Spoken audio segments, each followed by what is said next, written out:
Hello dear students, अस्सलाम वालेकुम। आज हम सीखने वाले हैं one of the most fundamental, most interesting and one of the most important topics of organic chemistry, that is nucleophilic substitution reactions. सबसे पहले इन वर्ड्स पे हम ध्यान देते हैं। Nucleophilic a little later. Substitution. What is the word substitution? What does this word mean in English? ये तो एक इंग्लिश वर्ड है। इंग्लिश में इसका मतलब क्या हम समझते हैं कि एक सब्स्टिट्यूट का इस्तेमाल किया गया है, एक रिप्लेसमेंट है ना, एक डिस्प्लेसमेंट है, या जिसको आप सिंपल लैंग्वेज में एक्सचेंज भी बोलते हो। यानी कि एक की जगह पे अगर दूसरा आ रहा है, हम बोलेंगे सब्स्टिट्यूशन हो रहा है। ठीक है। और व्हाट इज दिस न्यूक्लियोफिलिक? और ऑर्गेनिक केमिस्ट्री में जो नेम ऑफ द रिएक्शन होता है, ठीक है, it is based on the attacking reagent. कि अटैकिंग रिएजेंट अगर इलेक्ट्रोफाइल है, the reaction will be called as electrophilic. अगर अटैकिंग रिएजेंट न्यूक्लियोफाइल है, the reaction will be called as nucleophilic. That means आपके सबस्ट्रेट के ऊपर एक न्यूक्लियोफाइल अटैक करेगा, सबस्ट्रेट के किसी पार्ट को डिस्प्लेस करेगा और खुद न्यूक्लियोफाइल सबस्ट्रेट के साथ जुड़ जाएगा। समझ रहे हो? Now one of the very interesting and very easy examples of your inorganic chemistry is this one. आपको पता ही होगा, if you take a more reactive metal and make it to react with the salt of a less reactive metal, है ना, activity series के applications में, what will happen? The more reactive metal replaces or displaces the less reactive atom and forms its salt. Zinc sulphate बनेगा, copper को बाहर निकाल दिया जाएगा। ये सब हमको पता है। What is this reaction? A more reactive metal displaces a less reactive metal from its salt to form the salt of the more reactive metal, and less reactive metal जो होता है वो बाहर आ जाता है as in the isolated form। ठीक है, ये रिएक्शन हमने इनऑर्गेनिक में बहुत सीखा है। स्टार्ट 10th से ही हमने इसको स्टार्ट किया, उसके बाद रिडॉक्स में हमने फिर से इसको पढ़ा। ठीक है, क्या हो रहा है इस रिएक्शन में? ये zinc, it seems like it is more powerful, ये कुछ ज्यादा ही ताकतवर है। ये आता है और इस कॉपर को यहां से धक्का निकाल के देके बाहर निकाल देता है और खुद इसकी जगह पे आ जाता है। बिल्कुल ऐसा ही एक रिएक्शन ऑर्गेनिक केमिस्ट्री में भी होता है। इस रिएक्शन को हम वहां पे क्या नाम देते हैं? Single displacement reaction, if you remember, single displacement reaction. ऐसा एक रिएक्शन और आप देखते हो जहां पे आपके एसिड से हाइड्रोजन को बाहर निकालता है metal that is more reactive than hydrogen. ठीक है, उसमें नहीं जाते, वन एग्जांपल इज सफिशिएंट। ये तो बात हो गई एक सिंपल इनऑर्गेनिक रिएक्शन की, जो हम अच्छी तरह से समझते हैं, अच्छी तरह से हमने सीखा हुआ है। अब हम ऐसी एक रिएक्शन पे आते हैं इन ऑर्गेनिक केमिस्ट्री। ऑर्गेनिक केमिस्ट्री में क्या होते हैं? कार्बन के कंपाउंड्स होते हैं। ठीक है ना। रिएक्शन को समझने के लिए सबसे अच्छा जो रिप्रेजेंटेशन है कंपाउंड्स का, वो क्या है? That is bond line notation. तो हम एक ऑर्गेनिक कंपाउंड बनाते हैं। First of all, which organic compounds, ठीक है ना, कौन से ऐसे ऑर्गेनिक कंपाउंड्स हैं which can be used as a representatives of the nucleophilic substitution reaction. यानी कि ऑर्गेनिक कंपाउंड्स के बहुत सारे कैटेगरीज हैं। अल्काइल हैलाइड्स हैं, अराइल हैलाइड्स हैं, aldehydes, ketones, carboxylic acids, amines, ethers, esters, बहुत सारे हैं। उनमें से अगर आपको एक ग्रुप ऑफ कंपाउंड्स लेना हो, एक फैमिली ऑफ कंपाउंड्स लेना हो, और बोलेंगे ये रिप्रेजेंट करते हैं, ये सबसे अच्छा दिखाते हैं न्यूक्लियोफिलिक सब्स्टिट्यूशन रिएक्शंस को, वो हैं अल्काइल हैलाइड्स। तो आज इसका मतलब ये नहीं है कि सिर्फ अल्काइल हैलाइड्स ही दिखाएंगे न्यूक्लियोफिलिक सब्स्टिट्यूशन रिएक्शन, लेकिन alkyl halides are very good in showing nucleophilic substitution reactions. Why? They have a good leaving group. ठीक है, वो बाद में डिस्कस करेंगे। लेकिन अभी हम देखेंगे alkyl halides को हम यूज करने वाले हैं throughout our examples in the understanding of SN reactions. ठीक है ना। आज का हमारा काम क्या है? SN reactions को समझना। हम यूज किनको करेंगे? alkyl halides को। Now I ask you, how many types of alkyl halides are there? तो आप बोलेंगे 3 टाइप्स है, primary alkyl halide, secondary alkyl halide and tertiary alkyl halide. Let's make them. 4 carbon वाला हम यूज करेंगे, या मे भी 5 कार्बन वाला कर देते हैं। और यहां पे हमने बनाया प्राइमरी अल्काइल हैलाइड, वो यूज ब्रोमीन। ठीक है, अब हम सेकेंडरी कार्बन को ब्रोमीन देंगे, और अब हम टर्शियरी कार्बन को ब्रोमीन देंगे। ये देखो, These are the 3 types of alkyl halides. हम क्या सीखने वाले हैं? Nucleophilic substitution reactions. ठीक है, ये रिएक्शन हमारे दिमाग में है। Plus a nucleophile, same here, plus a nucleophile, same here, plus a nucleophile. हमने कहा थोड़ा सा बाद में हम न्यूक्लियोफाइल के बारे में बोलेंगे। तो न्यूक्लियोफाइल का जो पूरा डिस्कशन है that you must have gone through, क्योंकि न्यूक्लियोफाइल पढ़ने के बगैर आप एसएन रिएक्शन तो नहीं पढ़ेंगे। फिर भी अगर आपको कुछ नहीं पता तो बेसिक सी बात है न्यूक्लियोफाइल के बारे में क्या आपको पता होनी चाहिए कि न्यूक्लियोफाइल जो है, here are some of the nucleophiles, they are electron rich species. Nucleophiles कैसे होते हैं? इलेक्ट्रॉन रिच स्पीशीज होते हैं that seek an electron poor site on the substrate. Nucleophile एक इलेक्ट्रॉन रिच स्पीशीज है और ऑब्वियसली जो इलेक्ट्रॉन रिच स्पीशीज है वो क्या करेगा, वो इलेक्ट्रॉन पुअर साइट को ढूंढने की कोशिश करेगा आपके सबस्ट्रेट में, ठीक है ना, और वहां पे जाके रिएक्शन करेगा, ठीक है। और न्यूक्लियोफाइल को पहचानते कैसे हैं? पहले या तो ये एनायनिक होगा, अगर एनायनिक है तो obviously it's going to be electron rich, and whether it's anionic और न्यूट्रल, न्यूट्रल भी हो सकता है, एनायनिक भी हो सकता है, it must have a lone pair of electrons. इसके पास लोन पेयर ऑफ इलेक्ट्रॉन होना चाहिए, ठीक है ना। तो ये लोन पेयर ऑफ इलेक्ट्रॉन्स रखता है, loan pair of electrons, loan pair of electrons सारे हैं इनमें। दो तरह के होते हैं, ऑब्वियसली आप ये भी समझ सकते हो कि जो नेगेटिवली चार्ज न्यूक्लियोफाइल्स होते हैं they are likely to be more they stronger nucleophiles than the neutral ones. ये वाटर को देखिए, it's not negative but it's got the lone pair on the electronegative atom. This nitrogen it's an electronegative atom, it's got the lone pair. तो पहचान क्या है आपकी nucleophile की? एक इलेक्ट्रॉन रिच स्पीशीज। कैसे पहचानोगे? नेगेटिव चार्ज से पहचानेंगे। और कैसे पहचानोगे? किसी इलेक्ट्रोनेगेटिव एटम के ऊपर एक लोन पेयर होगा या एक से ज्यादा लोन पेयर्स होंगे, ठीक है। These are some of the examples दिया। नाउ एक न्यूक्लियोफाइल, उनमें से कोई भी, मोस्टली हम हाइड्रोक्साइड का इस्तेमाल करेंगे अपने एग्जांपल्स में सीखने के लिए। अब एक न्यूक्लियोफाइल आएगा, यहां पे देखो जिंक आया, कॉपर को बाहर निकाला, सल्फेट उधर ही है, जिंक किसके साथ जुड़ गया? सल्फेट के साथ। अब यहां पे सल्फेट नहीं है, एक बहुत बड़ा सबस्ट्रेट है, अल्काइल ग्रुप है। देखो अब क्या आ जाएगा, न्यूक्लियोफाइल आएगा और इस कार्बन के साथ बॉन्ड बनाएगा। ये जो ब्रोमीन है इसने कार्बन के साथ बॉन्ड बनाया हुआ है, ये बॉन्ड टूटने वाला है। यहां पे कौन सा बॉन्ड टूटा? कॉपर और सल्फेट का। यहां पे कौन सा बॉन्ड टूटने वाला है? कार्बन और ब्रोमीन का।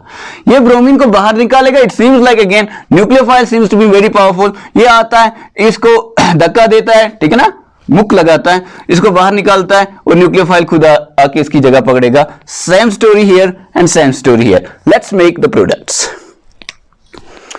देखो बच्चे यहां पे प्रोडक्ट बताओ, ये हो गया ऐसे। यहां पे क्या था? ब्रोमीन बाहर निकाल दिया, किसने? न्यूक्लियोफाइल ने, in the form of bromide, Br negative. ये देखो बेटा यहां पे न्यूक्लियोफाइल आया, फिर से ब्रोमाइड को बाहर निकालो। यहां पे कौन जुड़ेगा इस कार्बन के साथ? Nucleophile plus Br negative. अभी जो बातें आपको बोली जा रही हैं सिर्फ उन पे ध्यान दीजिए। ये मत सोचना कि ये नेगेटिव किधर गया, इस ब्रोमीन पे नेगेटिव कहां पे आया। That will be understood in the mechanism of the reaction. अभी आप सिर्फ देखो कि हो क्या रहा। ये यहां पे ब्रोमीन गया, न्यूक्लियोफाइल आ गया, ठीक है ना। क्या प्राइमरी रिएक्शन करता है एसएन रिएक्शन? यस। क्या सेकेंडरी करता है? यस। क्या टर्शियरी करता है? Yes. So what is happening in this reaction? हम 3 सेंटेंसेस में इसको बोल सकते हैं, ठीक है ना। What is happening? फर्स्ट यहां पे समराइज करते हैं, हम बोलेंगे nucleophile replaces bromide. Nucleophile bromide को रिप्लेस कर रहा है, दिस इज द रिएक्शन। और इस दौरान हो क्या रहा है? कौन सा बॉन्ड टूट रहा है, कौन सा बॉन्ड बन रहा है? This is very important in organic chemistry. You have to keep a track of which bonds are breaking and which bonds are getting formed. देखो बेटे, कार्बन ब्रोमीन का बॉन्ड क्या हो रहा है? टूट रहा है। कार्बन ब्रोमीन बॉन्ड ब्रेक्स और बन कौन सा रहा है बेटे? Carbon nucleophile bond is formed. Forms लिखो या इज फॉर्म्ड लिखो, ठीक है। अब ये देखने के बाद आप अपने दिमाग से कुछ सोच सकते हो कि ये रिएक्शन कैसे होता होगा, ठीक है ना। इसका आप सोच सकते हो कि क्या पहले बॉन्ड टूटेगा कि पहले बॉन्ड बनेगा कि एक ही टाइम पे बॉन्ड टूटेगा बॉन्ड बनेगा।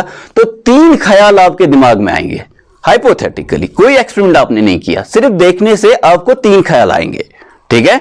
और फिर जब आप एक्सपेरिमेंटली देखोगे उन 3 ख्यालों का इस्तेमाल करके आप मैकेनिज्म देने वाले हो, ठीक है। हर बात को ध्यान से देखेंगे। देखो पहली चीज आपके दिमाग में क्या आएगी कि पहले न्यूक्लियोफाइल और कार्बन का बॉन्ड बनेगा, फिर ब्रोमीन बाहर निकलेगा। अगर ऐसा पॉसिबल था, और I should ask is it possible और नॉट, क्या हम बोल सकते हैं कि पहले न्यूक्लियोफाइल आएगा और बॉन्ड बनाएगा इधर? Let's make the intermediate then. इसको हटा देते हैं, नो इनऑर्गेनिक हियर। आज हम ऑर्गेनिक पे ध्यान दे रहे हैं। चलो देखो बेटे, ये हो गया। देखो अगर इस चीज को हमें देखना हो, what is this actually? CH2 है ना, this is CH2 and this is Br। Carbon tetravalent होता है, 4 बॉन्ड इसने बना रखे हैं। मैं कह रहा हूं इज इट पॉसिबल कि पहले न्यूक्लियोफाइल आएगा और बॉन्ड बनाएगा और फिर ब्रोमीन बाहर निकलेगा? ऐसा आप सोच सकते हो हाइपोथेटिकली, ठीक है? It's not possible. Can this type of intermediate be formed? Answer is no. Why? Because carbon can not exceed the valency of 4। Carbon 4 से ज्यादा बॉन्ड बना ही नहीं सकता, इसके बाद डी ऑर्बिटल आई नहीं, ठीक है ना? So carbon shows valency of 4 maximum, ठीक है? तो कार्बन तो सिर्फ 4 की वैलेंसी दिखाता है, 5 तो कभी नहीं दिखाएगा, नॉट पॉसिबल एट ऑल। ठीक, क्या 3 2 दिखा सकता? Answer is yes. वो पॉसिबल है, अनस्टेबल होगा। स्टेबल 4 में है लेकिन 3 भी दिखा सकता है, ठीक है? मे बी इसके पास चौथा ना मिले, उसके पास कोई स्पीशीज नहीं है जो इसके साथ चौथा बॉन्ड बनाए, ठीक है? उस केस में कार्बन अनस्टेबल होगा लेकिन पॉसिबल है। 5 क्यों नहीं पॉसिबल है? क्योंकि 5 बॉन्ड ये बना ही नहीं सकता। इसके पास तो 4 ही ऑर्बिटल है, 2s 2px 2py 2pz। कितने ओवरलैप्स कर सकते हैं? 4 ऑर्बिटल 4 ओवरलैप्स कर सकते हैं, 5 तो नहीं कर सकते ना। तो this is not possible. What are the things that are possible? 2 चीजें आप सोच सकते हो जो पॉसिबल हैं और, ठीक है ना? पहली चीज जो आपने सोची थी कि न्यूक्लियोफाइल आके बॉन्ड बना देगा, उसके बाद आपका जो है व्हाट विल हैपन, ये ब्रोमीन निकल जाएगा और आपका रिएक्शन हो जाएगा। वो पॉसिबल ही नहीं है क्योंकि 5 valence is not possible for carbon. What next मेरे बच्चे? आप सोचोगे न्यूक्लियोफाइल आएगा और इसके नजदीक जब आएगा तो न्यूक्लियोफाइल और कार्बन के बीच में बॉन्ड बनना स्टार्ट हो जाएगा। उसी टाइम पे ब्रोमीन और न्यूक्लियोफाइल का बॉन्ड टूटना शुरू हो जाएगा। There will be no intermediates in this case, there will be a transition state. अब बोलोगे एक ट्रांजिशन स्टेट ऐसे बन सकता है। देखो बेटे कि न्यूक्लियोफाइल आ रहा है, nucleophile is coming, it is forming a bond. ये बॉन्ड नहीं बना अभी ये इतना नजदीक नहीं आया, और जिस टाइम पे न्यूक्लियोफाइल आ रहा है उसी टाइम पे आपका ब्रोमाइड बाहर जा रहा है। ये बॉन्ड टूट रहा है, ये बॉन्ड बन रहा है। This is possible. This is not an intermediate ना, this is a transition state. समझ रहे हो? This is one of the possibilities that you can think of, ठीक है? मैकेनिज्म की तरफ जा रहे हैं मेरे बच्चे, ठीक है? अभी मैकेनिज्म कहां से आएगा? एक्सपेरिमेंटल डेटा से आएगा। हम सबको पता है कि काइनेटिक्स थोड़ी मदद करने वाला है और चीजें हम देखने वाले हैं, तो मैकेनिज्म तो आएगा एक्सपेरिमेंटल डेटा से। लेकिन अभी हम सोच रहे हैं without experimental data what do we expect? We expect ऐसा हो सकता है कि जिस टाइम पे न्यूक्लियोफाइल आ रहा है उसी टाइम पे ब्रोमाइड बाहर निकल रहा है, ठीक है ना? और एक स्टेज आएगा कि ये बॉन्ड जो है ये टूट जाएगा और ये बॉन्ड जो है बन जाएगा, ब्रोमीन बाहर न्यूक्लियोफाइल नजदीक और प्रोडक्ट बनेगा। This is one of the possibilities. What is such a reaction called? It's called as concerted reaction. Concerted mechanism एक ऐसा मैकेनिज्म होता है मेरे बच्चे when bond formation and bond breaking takes place simultaneously in a single step. एक ही step में bond टूट भी रहा है और नया बॉन्ड बन भी रहा है। ऐसे रिएक्शन को क्या कहते हैं? Concerted reaction mechanism. This is one of the possibilities. What is another possibility मेरे बच्चे? अब बोलोगे तीसरी पॉसिबिलिटी ये है कि पहले ब्रोमाइड बाहर निकलेगा उसके बाद न्यूक्लियोफाइल आएगा। That is very true. ये क्या है मेरे बच्चे? CH2। ब्रोमाइड जब बाहर निकलेगा, देखो Br, इट्स मोर इलेक्ट्रोनेगेटिव, निकलेगा अपने इलेक्ट्रॉन्स लेके, Br नेगेटिव बाहर। जब ये बाहर चला जाएगा, यहां से इलेक्ट्रॉन इसने लिए, तो ये कार्बोकैटायन इंटरमीडिएट देगा। इस कार्बोकैटायन इंटरमीडिएट पे उसके बाद न्यूक्लियोफाइल आएगा, अटैक करेगा। यानी कि ये एक स्टेप वाइज मैकेनिज्म आप बोल रहे हो। आप बोल रहे हो 2 पॉसिबिलिटीज जो है वहां पे। एक ये है कि कंसर्टेड मैकेनिज्म हो कि न्यूक्लियोफाइल बॉन्ड बना रहा है, ब्रोमाइड के साथ कार्बन बॉन्ड तोड़ रहा है, साइमल्टेनियसली हो रहा है, वो एक पॉसिबिलिटी बनती है। दूसरी पॉसिबिलिटी क्या बनती है कि पहले बॉन्ड टूटता है, बॉन्ड तोड़ने के बाद कार्बन के पास वैलेंसी जो है तीन रह जाती है जो है सेटिस्फाइड वैलेंसी कि 3 बॉन्ड इसने बना रखे हैं, उस टाइम पे कार्बोकैटायन बनेगा, एक अनस्टेबल चीज है, न्यूक्लियोफाइल आके उसके साथ रिएक्शन करेगा और आपका एक फाइनल प्रोडक्ट वहां पे बनेगा। This is also possible. What kind of reaction is this? This is step wise mechanism. ठीक है कि 2 स्टेप्स में रिएक्शन हो रहा है। पहले स्टेप में कार्बन और ब्रोमीन का बॉन्ड टूट रहा है, दूसरे स्टेप में न्यूक्लियोफाइल आ रहा है। अब इन दोनों में से कौन सा वाला हो रहा है या क्या दोनों हो रहे हैं अलग अलग केसेस में, इसका जवाब मैकेनिज्म से आएगा। ठीक है मेरे बेटे, जिन चीजों पे हमने बात की, take 5 minutes, look at the board, see what we are trying to explain and what we are trying to understand. ठीक है, यहां पे मैं एक और बना के रखूंगा, ये स्टेप वाइज और ये कंसर्टेड।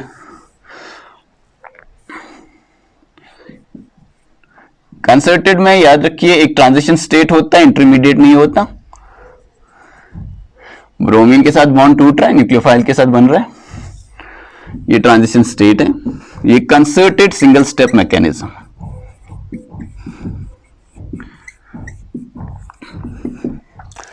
ठीक है मेरे बच्चे, take a pause of 5 minutes, look at the board, try to understand all the things that we are trying to understand, right? After that we'll move ahead, see what does the experimental data tell us, and then we'll devise a mechanism. But before you do that, एक और बात मैं जरूर आपसे कहना चाहूंगा कि एक टर्म आप देखोगे in SN reactions, that is leaving group.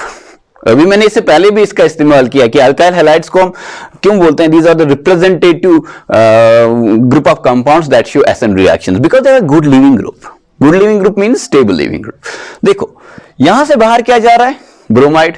क्या बाहर जा रहा है बेटे, ब्रोमाइड। क्या बाहर जा रहा है, bromide. We can use chloride, iodide also. ठीक है, ऐसी बात नहीं है। तो ब्रोमाइड बाहर जा रहा है, तो एसएन रिएक्शंस में या इवन एलिमिनेशन रिएक्शंस में जो एटम या group of atom, this can also be OH, ठीक है ना, OH भी बाहर जा सकता है। जो एटम या ग्रुप ऑफ एटम्स बाहर जाता है, जिससे डिस्प्लेस किया जाता है, उसको हम बोलते हैं leaving group. So this is here leaving group.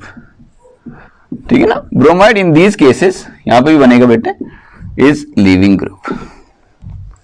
ठीक है, तो अगर आपसे पूछा जाए कि कौन से प्लेयर्स हैं, ठीक है ना, व्हाट इज द क्या बोलते हैं इसको, कास्ट। ठीक है, जैसे मूवीज में कास्ट होता है, star cast of Avengers end game, इस तरह star cast of SN reactions.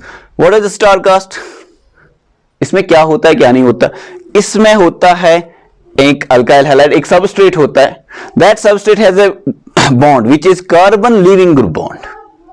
ठीक है, and it has a very important cast that is nucleophile. That nucleophile is going to form the bond with carbon. ठीक है, जो बाहर निकलेगा उसको हम बोलते हैं लीविंग ग्रुप, और जो फाइनल प्रोडक्ट बनेगा वो कुछ भी हो सकता है depending on the nucleophile. For example the nucleophile is OH negative, then alcohol will be formed. ठीक है ना, जैसे कि आप देख सकते हो। सो देन अभी तक हमने क्या सीखा? What's a nucleophilic substitution reaction? It's a reaction in which a nucleophile displaces or replaces a leaving group from a substrate. ठीक है, now let us see what does the experimental data tell us about this reaction. Experimental data इस reaction का क्या है, चलो देख लेते हैं। And to our surprise, there are 2 kinds of experimental data. क्या है वो 2 kinds? Let us see. First we will look at kinetics. Rate of the reaction of some reaction, some SN reactions. कभी कभी rate of the reaction जो है ये depend करता है सबस्ट्रेट पे भी, S फॉर सबस्ट्रेट, ठीक है ना, यानी कि अल्काइल हैलाइड, उसकी कंसंट्रेशन पे भी डिपेंड करता है, और न्यूक्लियोफाइल की भी कंसंट्रेशन पे डिपेंड करता है। इसका भी 1 पावर, इसका भी 1 पावर। ठीक है, what is the order of this reaction? Order is simply sum of the powers to which the concentration terms in rate law is the powers to which they are raised in a rate law equation. ठीक है, इसका भी 1, यहां पे भी 1। Simply हम बोलेंगे order of this reaction is 2। ठीक है, अब इसका नाम देना है पूरा। This is a nucleophilic substitution reaction. Nucleophilic substitution reaction हो रहा है बच्चे। ठीक है, हमने देखा सबस्ट्रेट पे भी डिपेंड करता है रेट ऑफ द रिएक्शन, और न्यूक्लियोफाइल पे भी rate of the reaction depend करता है। ऐसी रिएक्शन को हम पूरा नाम कह देंगे SN, और ऑर्डर भी लिखेंगे ऊपर 2। What does this 2 mean? Bimolecular. ठीक है ना, the order of the reaction is 2। It does not mean it's a 2-स्टेप रिएक्शन। कभी नहीं. In fact it means opposite of that, वो हम आगे देखेंगे.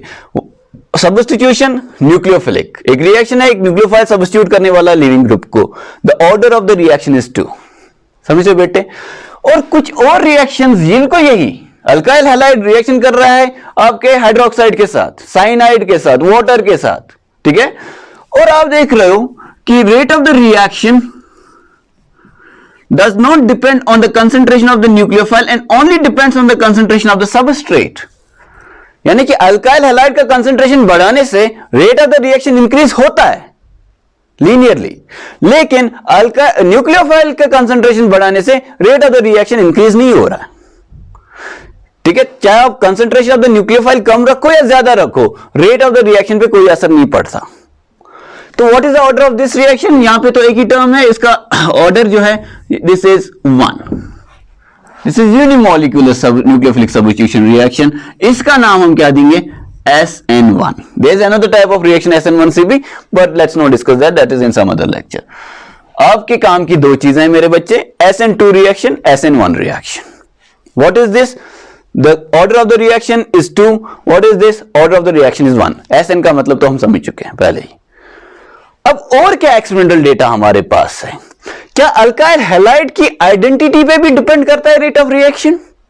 कि वो प्राइमरी है, सेकेंडरी है कि टर्शियरी है, क्या इस बात पे डिपेंड करता है? तो हमने देखा इन दो रिएक्शंस में the identity of the reaction the identity of the substrate, उस पे सिर्फ ये रिएक्शन डिफरेंटली नहीं डिपेंड करते हैं, इनफैक्ट अपोजिट अंदाज में डिपेंड करते हैं. What does that mean?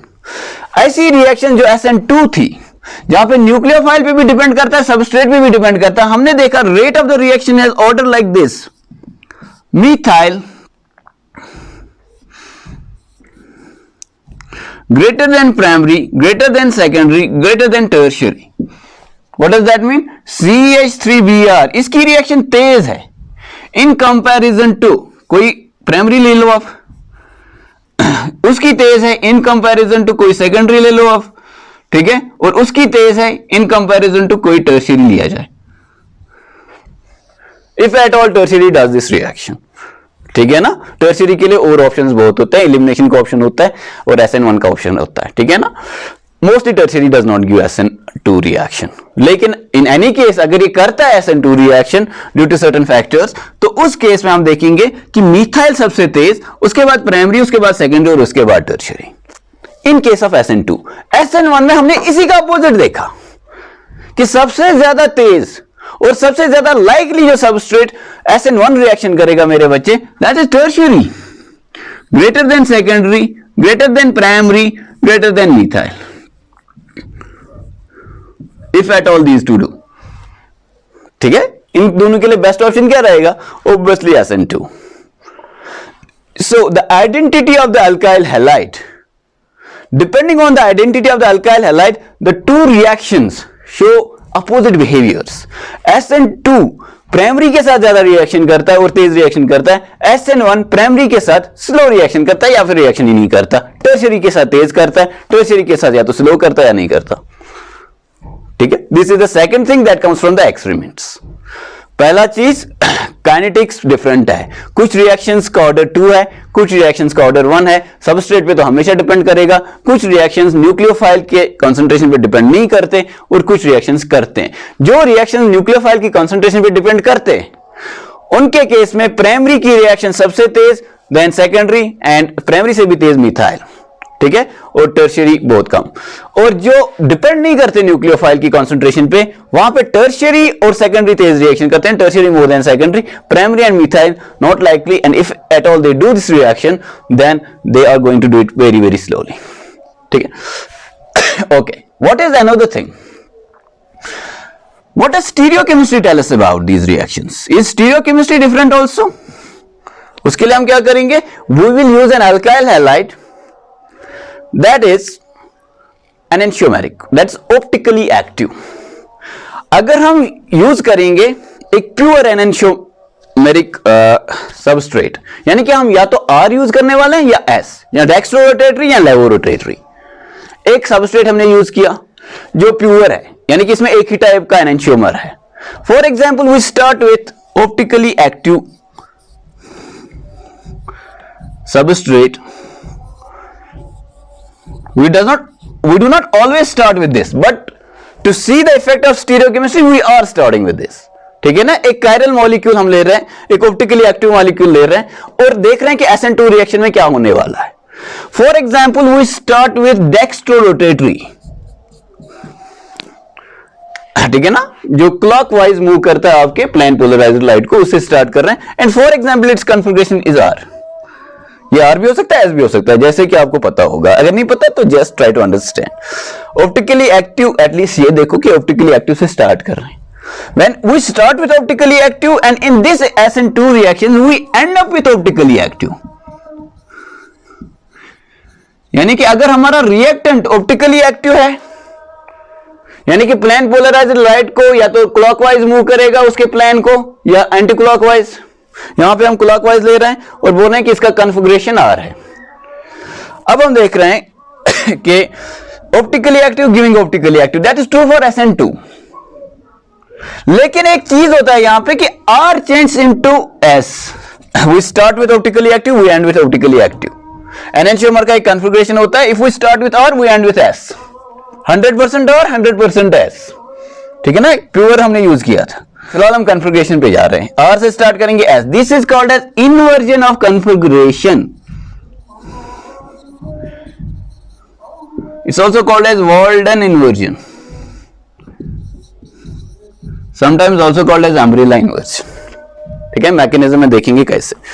देखो, what are the experimental data regarding the nucleophilic substitution reaction कि दो तरह के डेटा हमें मिलते हैं. पहले वाले को हम अच्छे से डिस्कस कर चुके हैं कि ऑर्डर इसका 2 आ रहा है. न्यूक्लियोफाइल की कंसंट्रेशन और सबस्ट्रेट की कंसंट्रेशन दोनों इंपॉर्टेंट है रेट ऑफ द रिएक्शन के लिए. आप इसका कंसंट्रेशन बढ़ाओगे रेट बढ़ेगा, आप इसका बढ़ाओगे रेट बढ़ेगा.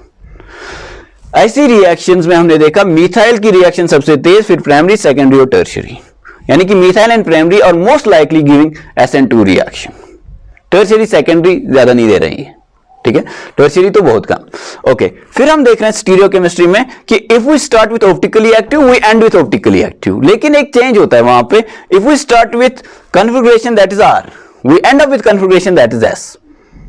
ठीक है ना, this is called as inversion of configuration, यानी कि वॉल्डन इन्वर्जन. समझ रहे हो मेरे बच्चे?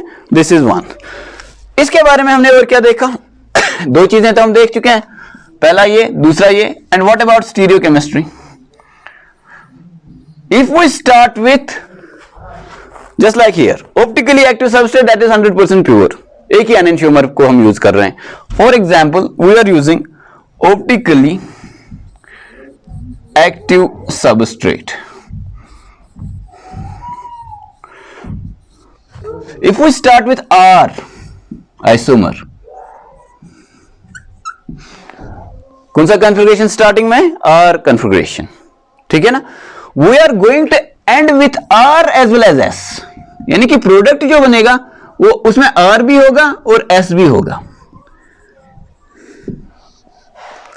If we start with optically active, we end up with racemic mixture. Although this is not 100% true, but for you, आपके एग्जाम्स के लिए आपको क्या याद रखना है कि SN1 reactions में if we start with optically active substrate, we end up with racemic mixture. Racemic mixture क्या होता है कि अगर आपने R से स्टार्ट किया, R और S बराबर बनेंगे. ठीक है ना, जो आपका प्रोडक्ट होगा जितना उसमें R है उतना ही S है. और ये अगर ये R और S बराबर बनेंगे, उनका इफेक्ट तो बराबर है और अपोजिट आएगा, optically inactive. You start with optically active, you end up with optically inactive. For your exams, actually में वहां पे एक आयन पेयरिंग हो जाता है कि एक साइड से जहां से आपका लिविंग ग्रुप जा रहा होता है, ठीक है ना, वो जाता तो है, बॉन्ड तो टूटता है, लेकिन it is still close to the substrate. ठीक है ना, एक कार्बोकैटायन एक एनायन है, वहीं बैठा हुआ है, पूरी तरह से नहीं जाता. तो एक साइड से न्यूक्लियोफाइल के आने का चांस ज्यादा होता है और जहां से ही निकल रहा है वहां से न्यूक्लियोफाइल के आने का चांस कम रहता है, जिसकी वजह से एक आइसोमर थोड़ा सा ज्यादा बनता है. But that is not for you. आप क्या याद रखोगे? SN1 रिएक्शंस में you are starting with optically active substrate, you are ending up with a racemic mixture, optically inactive. ठीक है, R आइसोमर से स्टार्ट करेंगे, R आइसोमर और S आइसोमर दोनों बनेंगे. यहां पे हमने बोला इन्वर्जन ऑफ कॉन्फ़िगरेशन. तो यहां पे हम क्या बोलेंगे मेरे बच्चे? यहां पे हम बोलेंगे R से R बन रहा है, रिटेंशन, R से S बन रहा है, as well as inversion in configuration. This is a experimental data जिससे हम मैकेनिज्म को डिवाइस करने की कोशिश करेंगे और मैकेनिज्म देने और या फिर मैकेनिज्म जो दिया हुआ है इनफैक्ट उसको समझने की कोशिश करेंगे। दो तरह के mechanisms, therefore nucleophilic substitution reaction दो तरह के होंगे, ठीक है। दो तरह के डेटा आ रहे हैं, बाइमोलिक्यूलर उसको SN2 नाम रखा, यूनिमोलिक्यूलर उसको SN1 नाम रखा। SN2 रिएक्शन जो थे वो मिथाइल में सबसे ज्यादा होते थे और प्राइमरी में जितना जितना आप सेकेंडरी की और टर्शियरी की तरफ बढ़ोगे rate of the reaction will slow down. Opposite is the case with SN1 reaction. Optically active से स्टार्ट करेंगे, ऑप्टिकली एक्टिव पे ही खत्म करेंगे SN2, ऑप्टिकली एक्टिव से स्टार्ट करेंगे, रेसमिक मिक्सचर या ऑप्टिकली इनएक्टिव से एंड करेंगे, that is SN1। There is inversion in configuration in case of SN2. There is retention as well as inversion in configuration in case of SN1. Board की तरफ देखिए, spend 5 more minutes, try to understand what we have learned. उसके बाद हम सीधा mechanism के ऊपर आएंगे। Now let's move on to the mechanism of the SN reactions. अब मुझे बताओ, एक मैकेनिज्म हमें पढ़ना होगा या दो मैकेनिज्म्स? ऑब्वियसली एक्सपेरिमेंटल डेटा से चीज क्लियर है कि मैकेनिज्म तो दो होंगे, एक SN1 के लिए होगा, एक SN2 के लिए होगा, ठीक है। Let's start with SN1। Mechanism of SN1 reactions. हमारा मैकेनिज्म कैसा हो? मैकेनिज्म ऐसा होना चाहिए जो एक्सपेरिमेंटल डेटा को एक्सप्लेन करे, ठीक है ना। whatever has been seen in the experiments, whatever has been observed in the experiments, that should be explained by the mechanism, ठीक है ना। और तो हम रिवर्स में जाते हैं इस केस में, लेकिन हमने पूरा एक्सपेरिमेंटल डेटा देखा, उसके बाद उस एक्सपेरिमेंटल डेटा को एक्सप्लेन करने के लिए एक मैकेनिज्म दिया जाता है। First of all, what are the experimental observations regarding this? पहले हम वो लिख लेते हैं। Rate of the reaction depends only on the concentration of substrate and does not depend on the concentration of the nucleophile. Kinetics अगर आपने पढ़ा है तो आपको ये बात समझ में आ जाएगी, रेट डिटरमाइनिंग स्टेप जो होगा या स्लो स्टेप जो होगा या बॉन्ड ब्रेकिंग वाला स्टेप जो होगा, उस स्टेप में सबस्ट्रेट तो इन्वॉल्व होगा, न्यूक्लियोफाइल इन्वॉल्व नहीं होगा, क्योंकि rate of the reaction depends on the rate determining step या स्लो स्टेप। उस स्लो स्टेप अगर nucleophile rate of the reaction में नहीं आ रहा है, इसका मतलब है स्लो स्टेप में न्यूक्लियोफाइल का कोई रोल नहीं है, यानी कि न्यूक्लियोफाइल और कार्बन के बीच का बॉन्ड रेट डिटरमाइनिंग स्टेप में नहीं बन रहा होगा, ठीक है ना। This gives an idea about how to devise the mechanism. पहली बात ये। दूसरा, SN1 के बारे में टर्शियरी, सेकेंडरी से तेज, प्राइमरी से तेज और मिथाइल तो हार्डली पॉसिबल, ठीक है। What is the other thing? There is retention plus retention in configuration, inversion in configuration, दोनों चीजें हो रही हैं। Let us try to understand all this. इसके लिए कैसा मैकेनिज्म दिया गया है? इसके लिए दिया गया है स्टेप वाइज डिसोसिएटिव मैकेनिज्म, यानी कि कंसर्टेड नहीं है, स्टेप वाइज है। एक स्टेप पहले, दूसरा स्टेप उसके बाद। It's a 2 step reaction. Step wise में बहुत सारे स्टेप्स भी हो सकते हैं, एटलीस्ट 2 स्टेप होंगे। सो this is the case of 2 step reaction. SN1 के बारे में बेटा बात कर रहे हैं, हर एक बात को ध्यान से देखेंगे, अच्छी तरह से समझने की कोशिश करेंगे। स्टेप वाइज रिएक्शन है, डिसोसिएटिव है। What does that mean? Rate determining step में bond breaking will take place, dissociation will take place, ठीक है ना। Dissociation we understand is the breaking of the bond. तो क्या है ये? चलो देखते हैं। दिस इज योर कार्बन, क्योंकि हमें स्टीरियोकेमिस्ट्री भी एक्सप्लेन करना है, will start with some configuration और S, वो हम यहां पे निकाल भी देंगे। उसके लिए हम हमेशा हाइड्रोजन को कहां रखेंगे? पीछे। अब हमारे पास क्या है? न्यूक्लियोफाइल नहीं, न्यूक्लियोफाइल तो बाद में आएगा। अभी हमारे पास लीविंग ग्रुप होगा जो फॉर एग्जांपल ब्रोमाइड है। और हमारे पास बेटे क्या है? और हमारे पास for example we got CH3, ठीक है। और हमारे पास क्या है? C2H5। जैसे कि आपको पता है टेट्राहेड्रल ज्योमेट्री को ऐसे बनाया जाता है। These 2 bonds are in the plane of the white board, ठीक है, this bond and this bond is और these two bonds are out of the plane, this is coming towards the observer, आपकी तरफ आ रहा है और ये पीछे जा रहा है, इट्स लाइक दिस, ठीक है। If this is the board, तो इस प्लेन में ब्रोमीन भी इसी प्लेन के ऊपर है, CH3 का कार्बन भी इसी प्लेन के ऊपर है, ठीक है। C2H5 का कार्बन जो है, जिससे ये कार्बन जुड़ा हुआ है, वो आपकी तरफ है, वो बाहर है, बोर्ड से बाहर है, आपकी तरफ है, और हाइड्रोजन पीछे है। अब इस केस में कॉन्फ़िगरेशन निकालना काफी आसान है। सबसे बड़ा एटॉमिक नंबर यहां पे कार्बन 1, ठीक है। कॉन्फ़िगरेशन तो यहां पे नहीं पढ़ रहे हैं, आपको पता होगा ये, अगर नहीं तो फिर आपको कॉन्फ़िगरेशन का लेक्चर अलग से देखना होगा। This is 1, this is carbon, this is also carbon, उसके बाद ये जुड़ा हुआ हाइड्रोजन के साथ, ये कार्बन के बाद जुड़ा हुआ हाइड्रोजन के साथ और कार्बन के साथ भी, तो this will get 2 and this will get 3 as you know. तो 1 से 3 की तरफ मूव करना है। इज दिस क्लॉकवाइज और anti clockwise? This is clockwise, so this will get R configuration. ये डेक्स्ट्रो रोटेटरी होगा या लेवो रोटेटरी, वो नहीं पता हमें। R डेक्स्ट्रो भी हो सकता है, लेवो भी हो सकता है, वो नहीं हमें पता, वो एक्सपेरिमेंट से पता चलेगा। R कॉन्फ़िगरेशन सिर्फ ये पता है कि if this is dextro then S will be levo, इतना पता होता है बस। So this is R configuration. अब क्या हो रहा है, what is the mechanism? Stepwise dissociative. अब टूटेगा ये बॉन्ड। अब जब बॉन्ड तोड़ना है, ये स्टेप स्लो होगा या फास्ट होगा? स्लो स्टेप होगा, इसमें टाइम लगेगा, इसमें एनर्जी लगेगी, ठीक है। सो this is the rate determining step, the first step. ये जब बॉन्ड टूटेगा तो क्या बनेगा, चलो देख लेते हैं मेरे बच्चे। कार्बन, ये यहां पे हम देखते हैं CH3 अपनी जगह, ये हाइड्रोजन, यहां पे क्योंकि 3 वैलेंसी इसकी सेटिस्फाइड है, ये टेट्राहेड्रल से ट्राइगोनल प्लानर बनेगा। No hard and fast things, ये तो आराम से आप समझ सकते हो।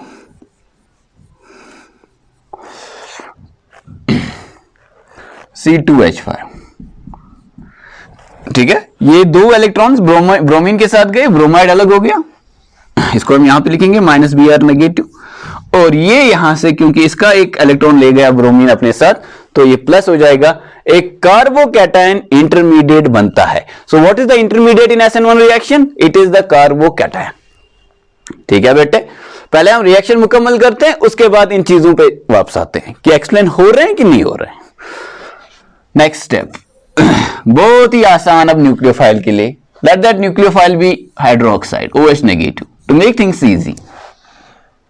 अब OH नेगेटिव को आना है, यहां पे आपको बेटे ध्यान देना पड़ेगा। कार्बोकैटायन इंटरमीडिएट है and carbocation is always planar, ये आपका इंटरमीडिएट है, ठीक है। This is your intermediate planar. और एक ट्राइगोनल प्लानर ज्योमेट्री के कितने फेसेस होते हैं मेरे बच्चे? 2 फेसेस होते हैं, एक फेस ये है और दूसरा फेस पीछे से है। अगर आप ऐसे रखोगे, एक फेस टॉप है, एक बॉटम फेस है, यहां से भी न्यूक्लियोफाइल आ सकता है, यहां से भी न्यूक्लियोफाइल आ सकता है। कहां से प्रोबेबिलिटी ज्यादा है? कहीं से नहीं, बराबर प्रोबेबिलिटी है। जितना न्यूक्लियोफाइल यहां से आ सकता है, उतना ही न्यूक्लियोफाइल यहां से भी आ सकता है। तो यहां से जब आएगा न्यूक्लियोफाइल तो एक कॉन्फ़िगरेशन बनेगा, यहां से जब आएगा तो अपोजिट कॉन्फ़िगरेशन। अगर यहां से आने से R बन रहा है तो यहां से आने से S बनेगा, समझ रहे हो? That is why in this case a racemic mixture will be formed. समझ रहे हो मेरे बच्चे? रेसिमिक मिक्सचर क्यों बन रहा है? क्योंकि इंटरमीडिएट कार्बोकैटायन है। अब कार्बोकैटायन ट्राइगोनल प्लानर होता है, उसके 2 फेसेस हैं, न्यूक्लियोफाइल नीचे से भी आ सकता है, ऊपर से भी, यानी कि दोनों फेसेस से आ सकता है, बराबर प्रोबेबिलिटी है, तो दोनों बराबर बनेंगे R एंड S। फिर मैंने बोला था एक टिपिकल सी बात है वहां पे कि जहां से फॉर एग्जांपल पहले जो टेट्राहेड्रल था, फॉर एग्जांपल ऐसे टेट्राहेड्रल था, और यहां पे था आपका what you call it as the leaving group, bromide यहां पे था। अब ये ब्रोमाइड निकला, ये बॉन्ड टूटा, ये ब्रोमाइड तो निकला Br नेगेटिव, ये कार्बोकैटायन है, इसी स्पेस में कहीं पे होगा, ठीक है ना। इस स्पेस से निकलने में इसको टाइम लगेगा क्योंकि ये कार्बोकैटायन, ये नेगेटिव है, पॉजिटिव नेगेटिव थोड़ा अट्रैक्शन तो करेंगे, तो ज्यादा प्रोबेबिलिटी यहां से कम प्रोबेबिलिटी है, यानी कि R और S में से एक ज्यादा बनेगा, ठीक है।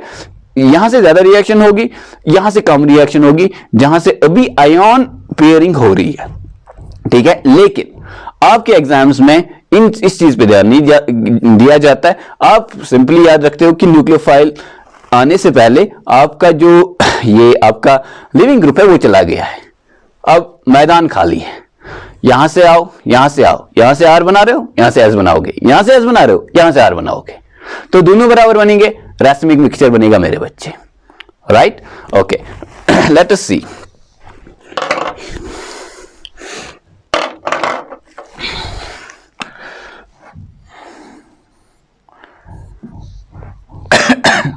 हम बोलते हैं कि OH जो है वो टॉप फेस से आएगा, तो K बनेगा, कार्बन है, यहां पे OH, यहां पे हमारा CH3, यहां पे हमारा हाइड्रोजन, और ये हमारा C2H5, 1 2 3। फिर से क्लॉकवाइज, तो ये भी आ रहा है इसमें, लेकिन OH बॉटम से भी आ सकता है, फ्रॉम बॉटम फेस।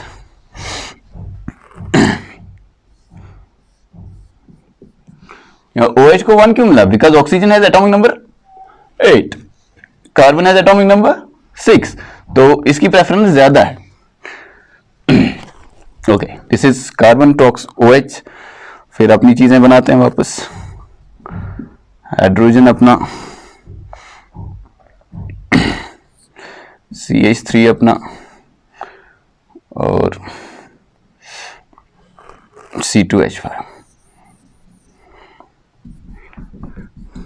ठीक है? This is 1 now, this is 2 and this is 3। 1 2 से 3 जा रहे हैं, कौन सा डायरेक्शन है भाई? एंटी क्लॉकवाइज, तो this is S isomer. Now let us see कि हर एक बात एक्सप्लेन हो रही है कि नहीं। पहली बात, rate of reaction depends on the concentration of substrate and not on the concentration of nucleophile. बहुत ही सिंपल बात है बेटे, ये स्लो है, ठीक है ना? इस स्टेप में, पहले स्टेप में बॉन्ड ब्रेकिंग टेक्स प्लेस, तो bond breaking taking place means what? This step, the first step is the dissociation step is slow, ठीक है ना? ये हमेशा स्लो होता है। अब स्लो स्टेप में क्या न्यूक्लियोफाइल का नाम निशान है?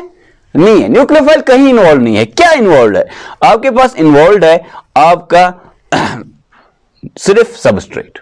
तो रेट किस पे डिपेंड करेगा? सिर्फ सबस्ट्रेट पे। क्या न्यूक्लियोफाइल पे डिपेंड करेगा? नहीं करेगा। पहली बात एक्सप्लेन हो गई। What is the intermediate? Carbocation. And what is the stability of carbocations? Stability of carbocations has order कार्बोकैटाइंस, ये तो हम बचपन से ही पढ़ते आते हैं। इसका ऑर्डर है tertiary, greater than secondary, greater than primary, greater than methyl. तो सबसे ज्यादा किसके बनने के चांसेस हैं? टर्शियरी के। सबसे तेज रिएक्शन कौन देगा? टर्शियरी। प्रोडक्ट जितना स्टेबल होगा उतना ही रिएक्शन के होने के चांसेस ज्यादा होते हैं, उतनी रेट तेज होती है। तो टर्शियरी ज्यादा स्टेबल है। इस रिएक्शन का जो प्रोडक्ट है, यानी कि intermediate of the overall reaction, लेकिन पहले स्टेप का जो प्रोडक्ट है वो कार्बोकैटायन है। अब ये इंटरमीडिएट कितना ज्यादा बनेगा? जितना इंटरमीडिएट ज्यादा बनेगा उतना ही प्रोडक्ट ज्यादा बनेगा। ये डिपेंड करता है ये इंटरमीडिएट कितना स्टेबल है। टर्शियरी होगा तो बहुत स्टेबल है, बहुत बनेगा, तेज रिएक्शन होगी। अगर प्राइमरी बनता है तो बहुत स्लो होगी रिएक्शन, और वही यहां पे हमने एक्सपेरिमेंटली देखा, बहुत सटीक। और उसके बाद बाकी जो तीसरा ऑब्जर्वेशन है, there is retention as well as inversion, वो तो हम समझ चुके हैं पहले ही। अभी मैंने आपको दिखाया कि this is a planar geometry. ये कार्बोकैटायन इंटरमीडिएट जो है वो प्लेनर है। दो फेसेस होते हैं। टॉप फेस से अगर R बनेगा, बॉटम फेस से न्यूक्लियोफाइल आएगा तो S बनेगा। टॉप फेस से न्यूक्लियोफाइल आने से अगर S बन रहा है तो बॉटम फेस से R बनेगा। समझो बात को। तो there will be retention in configuration as well as inversion. What does that mean? If you start with R, you will end up with both R and S. And if you start, therefore this will be optically active ना, R से start करें optically active, you will end up with racemic mixture which is optically inactive.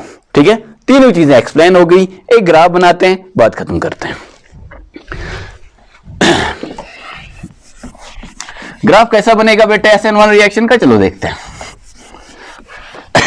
जहां मैं रब कर रहा हूं उससे पहले आप पास भी ले सकते हो। पूरे रिएक्शन मैकेनिज्म को आप जो है ड्रॉ भी कर सकते हो और इसको देख के समझने की भी कोशिश कर रहे हो। मैं मिटा रहा हूं इसका मतलब नहीं चला गया, ठीक है ना? You can pass the video, that is the benefit of online classes.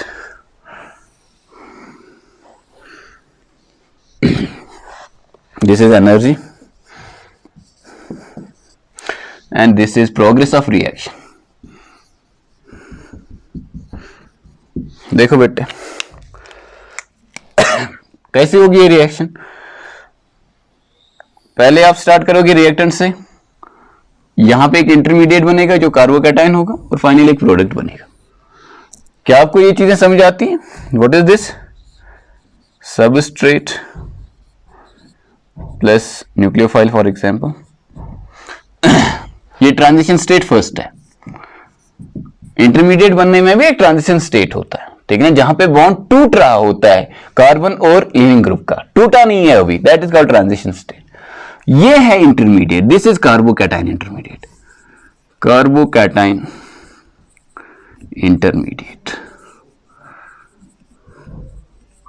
अब यहां से यहां तक एक्टिवेशन एनर्जी देखो, टर्शियरी होगा तो ये नीचे होगा, ठीक है ना, टर्शियरी का मतलब एनर्जी कम, तो एक्टिवेशन एनर्जी कम, एक्टिवेशन एनर्जी कम, रेट ऑफ रिएक्शन तेज, है ना। और अगर प्राइमरी होगा, प्राइमरी का मतलब क्या है, प्राइमरी कार्बोकैटायन की एनर्जी ज्यादा होगी, ज्यादा एनर्जी है तो एक्टिवेशन एनर्जी ज्यादा होगी, रेट स्लो होगा। दिस इज द की ना for rate of the reaction. Activation energy जिस रिएक्शन की कम होती है, रेट ऑफ द रिएक्शन उसी रिएक्शन की तेज होती है। Okay, this is product and what are those products actually? This is substrate जुड़ा हुआ न्यूक्लियोफाइल के साथ प्लस लिविंग ग्रुप, ठीक है। This is substrate plus nucleophile, this is substrate जुड़ा हुआ न्यूक्लियोफाइल के साथ प्लस लिविंग ग्रुप। समझ लो बेटे, this is the graph, this you should also be very easy to understand this. Substrate से स्टार्ट किया, एक इंटरमीडिएट बना, इंटरमीडिएट से अब बॉन्ड दूसरे वाले स्टेप में क्या हो रहा है, बॉन्ड बन रहा है between nucleophile and the alkyl group जो वहां पे बनता है, या सॉरी कार्बोकैटायन, कार्बोकैटायन और न्यूक्लियोफाइल के बीच में बॉन्ड बन रहा है। जब वो बॉन्ड पूरी तरह से नहीं बन रहा होता है, ठीक है ना, बॉन्ड बनना स्टार्ट हो गया तो उसमें भी आपको एक ट्रांजिशन स्टेट बनेगा। There will be two transition states in case of SN1 reaction, ठीक है। That was all about SN1। You can pause the video here, try to draw and try to understand more. इसको repeat करके या यहां पे pause करके चीजों को देख के अंडरस्टैंड करने की कोशिश आप कर सकते हो। Finally let's look at the mechanism of SN2 reaction. तो इसके लिए क्या प्रपोज किया, सिंगल स्टेप कंसर्टेड मैकेनिज्म, इसको एसोसिएटिव भी आप बोल सकते हो, single step concerted mechanism. Concerted का मतलब इससे पहले भी मैं बता चुका हूं, फिर से रिपीट करूंगा। कंसर्टेड का मतलब है एक ही स्टेप में रिएक्शन हो रही है। जब एक ही स्टेप में रिएक्शन हो रही है और रिएक्शन के दौरान हो क्या रहा है, एक बॉन्ड टूट रहा है, एक बॉन्ड बन रहा है, कार्बन और लिविंग ग्रुप के बीच में बॉन्ड टूट रहा है, कार्बन और लिविंग ग्रुप के बीच में बॉन्ड, सॉरी कार्बन और न्यूक्लियोफाइल के बीच में बॉन्ड बन रहा है, एक ही स्टेप में हो रहा है, तो कंसर्टेड उसको बोलते हैं। Concerted is a mechanism where bond formation and bond breaking takes place simultaneously, ठीक है ना। मोस्टली कोऑर्डिनेशन केमिस्ट्री में पढ़ा जाता है, यहां पे भी आप देख रहे हो। SN2 रिएक्शन, तो क्या बोला गया इस रिएक्शन, सबसे पहले एक्सपेरिमेंटल ऑब्जर्वेशन इसके क्या है, rate of the reaction depends on the concentration of both substrate as well as nucleophile. इसका मतलब क्या हुआ, अब तो हम आसानी के साथ बोलेंगे, ये एक ऐसी रिएक्शन है जहां पे स्लो स्टेप में, रेट डिटरमाइनिंग स्टेप में सबस्ट्रेट और न्यूक्लियोफाइल दोनों इन्वॉल्व होंगे, ठीक है।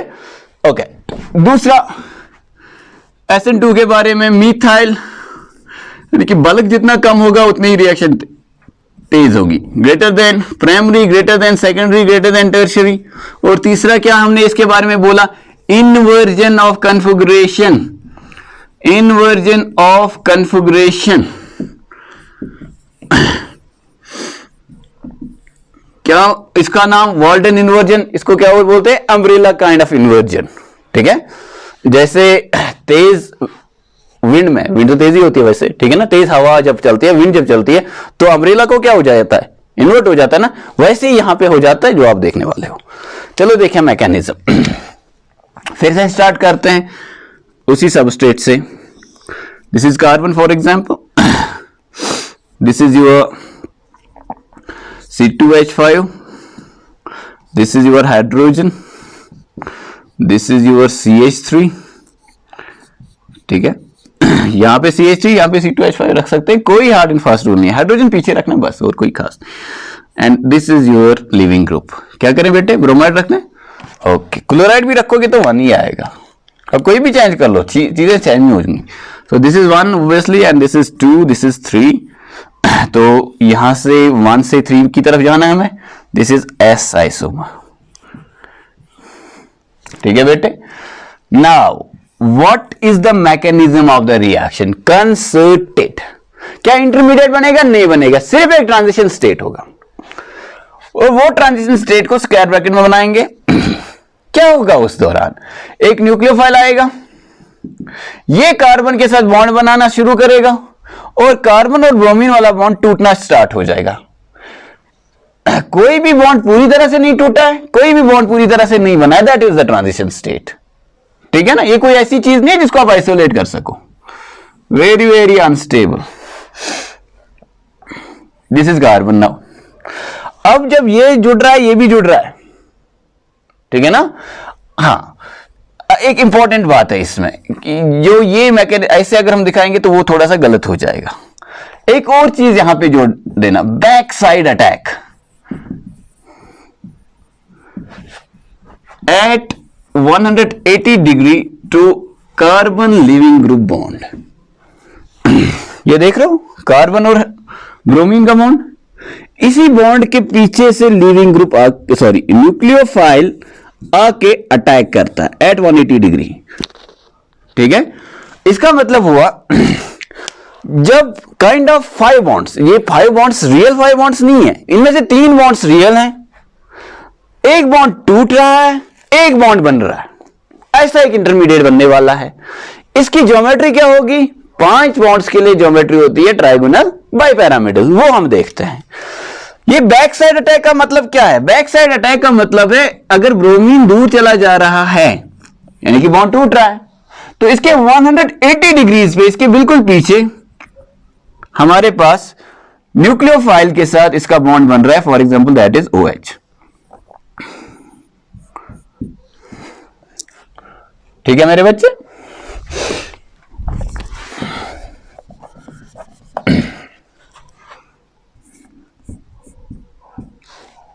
ये आपका OH, ये बॉन्ड बन रहा है, ये बॉन्ड टूट रहा है।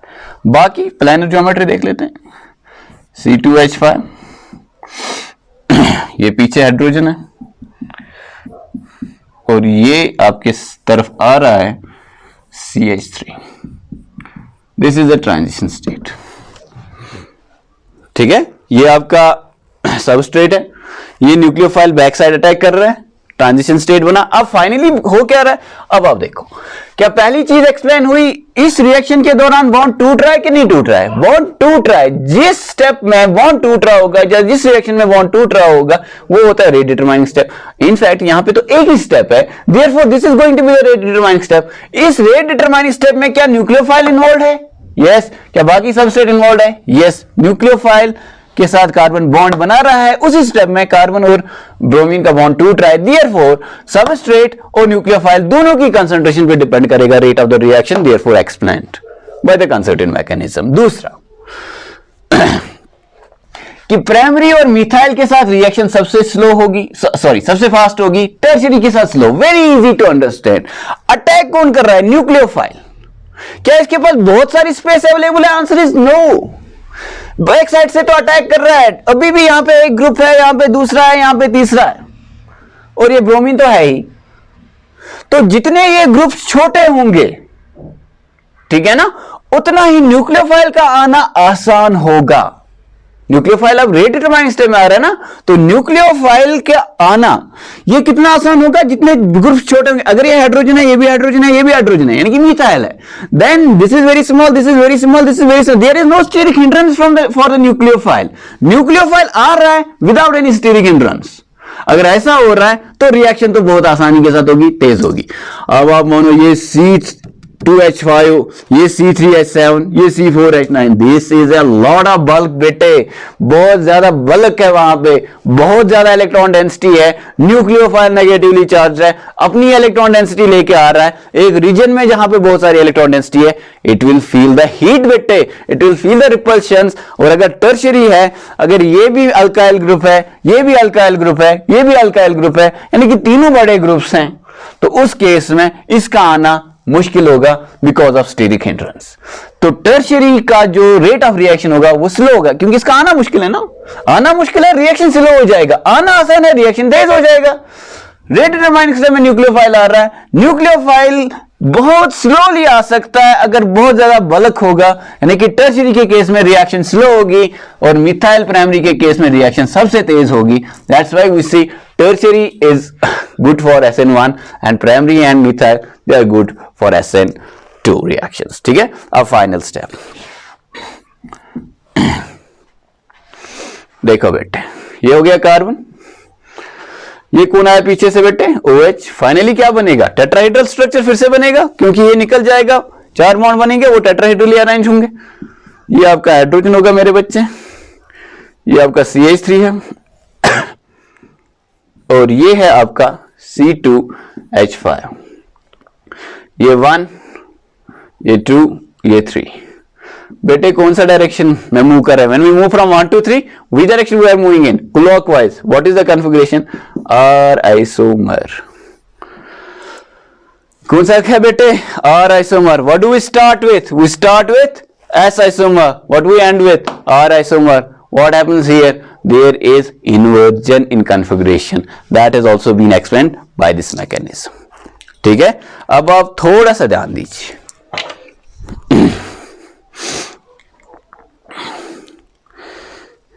This is for example the starting tetrahedron. ये है starting tetrahedron आपका.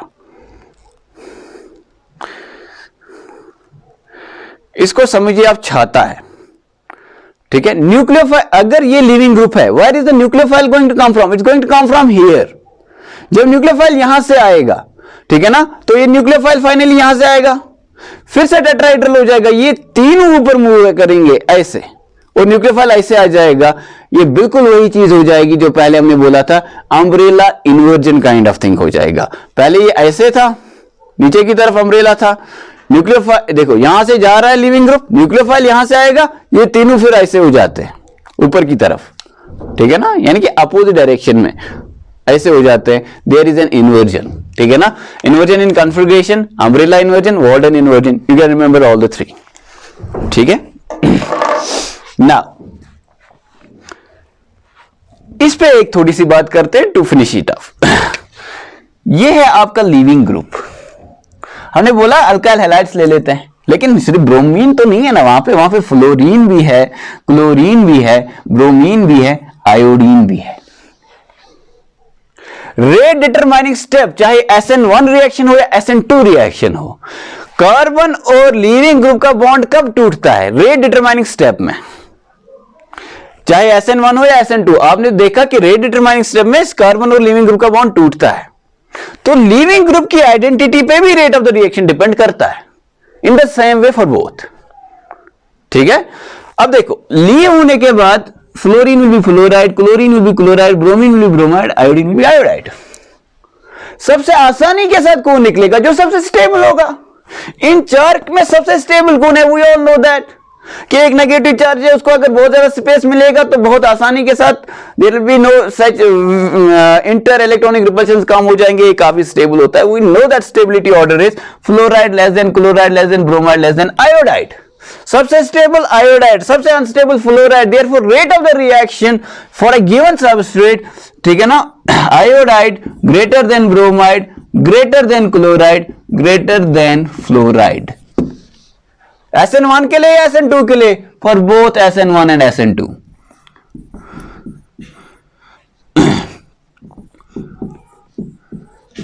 फिर से सुनो मेरे बेटे, क्या अल्काइल हैलाइड के हैलोजन पे rate of the reaction depend करेगा? करेगा. क्यों? क्योंकि रेट डिटरमाइनिंग स्टेप में कार्बन और हैलोजन का बॉन्ड टूटता है. कार्बन और फ्लोरीन का बॉन्ड सबसे स्ट्रॉन्ग है कि नहीं हैलोजेंस में? ये भी एक रीजन है. कार्बन और फ्लोरीन का बॉन्ड सबसे स्ट्रॉन्ग, कार्बन और आयोडीन का बॉन्ड सबसे वीक. इसके अलावा फ्लोराइड सबसे अनस्टेबल, आयोडाइड सबसे स्टेबल.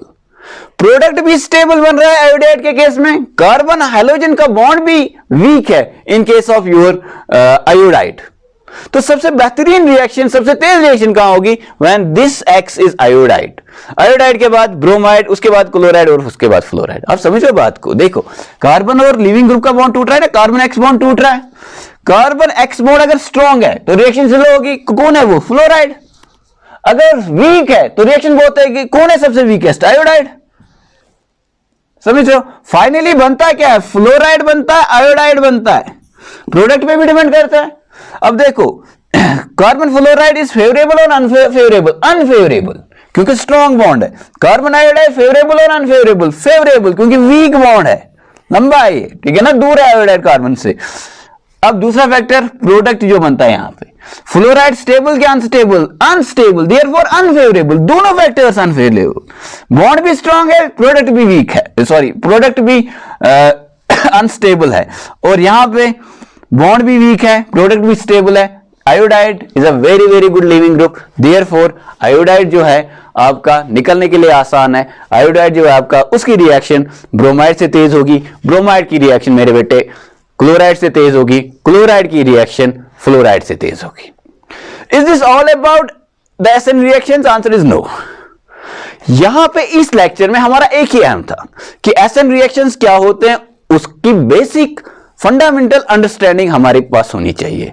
उसके दो जो मेजर टाइप्स हैं, SN1 एंड SN2, उनके बारे में हमें सारी जानकारी होनी चाहिए। उनके मैकेनिज्म, वो मैकेनिज्म जो उनका है वो हमें पता होना चाहिए। उनके ग्राफ्स, अब SN2 का ग्राफ बना के चीज को खत्म कर देते हैं, ठीक है ना। अब देखो मेरे बच्चे, ग्राफ आप खुद बना सकते हो। आप क्या यहां पे इंटरमीडिएट बनेगा? नहीं बनेगा। वेरी नाइस, इंटरमीडिएट तो नहीं बनेगा मेरे बच्चे। तो क्या बनेगा? ट्रांजिशन स्टेट बनेगा। क्या हर रिएक्शन में ट्रांजिशन स्टेट बनते हैं? आंसर इज हर रिएक्शन में ट्रांजिशन स्टेट बनता है। ये आपका रिएक्टेंट यहां पे रख दे, this is progress of reaction. Progress of reaction का मतलब क्या है? रिएक्टेंट से स्टार्ट करेंगे, प्रोडक्ट बनेगा बाद में। This is energy. देखो बेटे, दीज आर रिएक्टेंट्स, ये ट्रांजिशन स्टेट, ये प्रोडक्ट।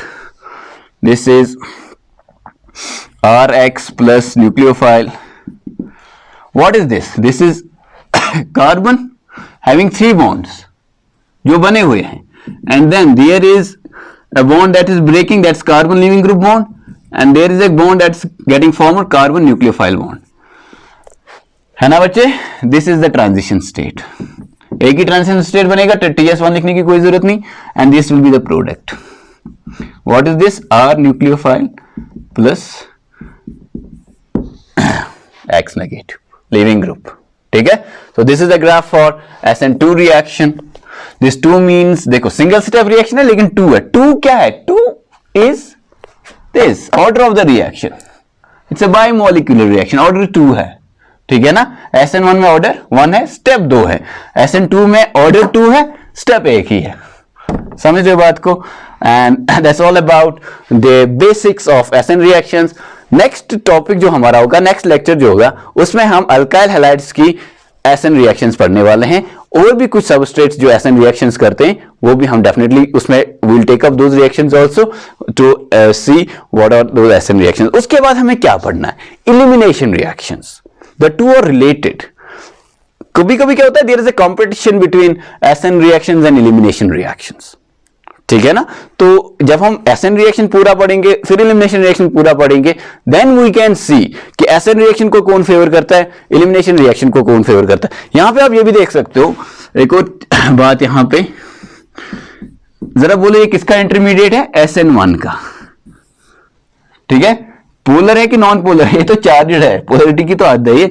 तो what will be this favoured by polar protic solvents? वो तो इसको बहुत स्टेबलाइज करेंगे इंटरमीडिएट को, तो पोलर प्रोटिक सॉल्वेंट होंगे तो कार्बोकैटायन इंटरमीडिएट बनने के ज्यादा चांसेस है, ठीक है ना। For example you have secondary primary भी, सेकेंडरी जो है SN1 भी कर सकता है, SN2 भी कर सकता है। If polar protic solvent is present then SN1 reaction is more probable.